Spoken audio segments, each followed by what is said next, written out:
দীপা সন্তান জন্ম দেওয়ার যন্ত্রণায় যখন হসপিটালের বেডে কাতরাচ্ছে, ঠিক তখন মিশকা চুরি করে দীপার রুমে ঢুকে পড়ে। এরপর মিশকা বিষাক্ত এক ইঞ্জেকশন বের করে দীপাকে মারার জন্য।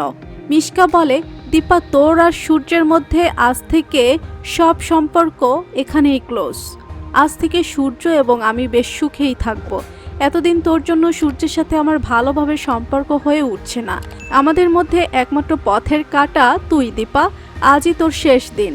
সূর্যের জীবন থেকে তুই আজ চিরতরে হারিয়ে যাবি।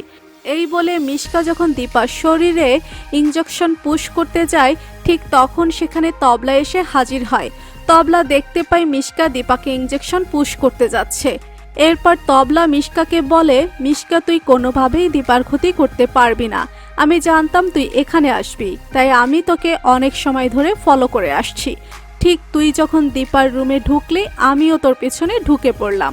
তখন মিশকা বলে, তবলা, তুমি এখান থেকে চলে যাও। তখন তবলা বলে, দীপা, এই মিশকা তোমার কিছুই করতে পারবে না।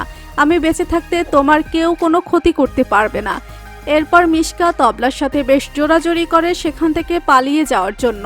তখন তবলা বলে, তুমি এখান থেকে যেতে পারবে না মিশকা। তখন মিশকা বলে, আমি চিৎকার করব কিন্তু। তবলা বলে, তুমি চিৎকার করলে আমার কিছু আসে যায় না, কারণ তুমি তো এখানে ডাক্তারই না।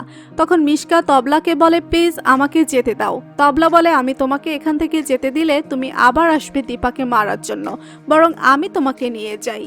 এরপর তবলা মিশকাকে বের করে নিয়ে যাওয়ার সময় মিশকা মনে মনে ভাবতে থাকে, দীপা, তোকে আমি যে করেই হোক সূর্য এবং আমার মাঝ থেকে তোকে সরিয়ে দেব।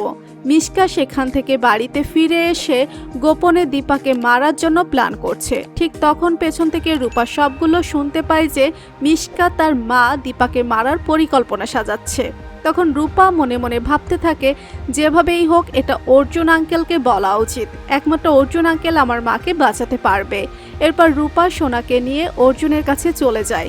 রূপা বলে, অর্জুন আঙ্কেল, আমরা তোমার কাছে এসেছি আমাদের মাকে বাঁচানোর জন্য।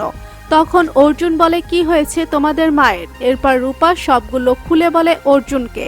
তখন অর্জুন বুঝতে পারে যে দীপাকে মারার জন্য মিশকা এখনো চক্রান্ত করেই আসছে। এরপর অর্জুন ভাবতে থাকে, মিশকাকে যে করেই হোক এই অন্যের শাস্তি পেতেই হবে। এরপর দীপা মিশকাকে শাস্তি দেওয়ার জন্য কোর্টে হাজির করে মিশকাকে কঠিন শাস্তি দেয়।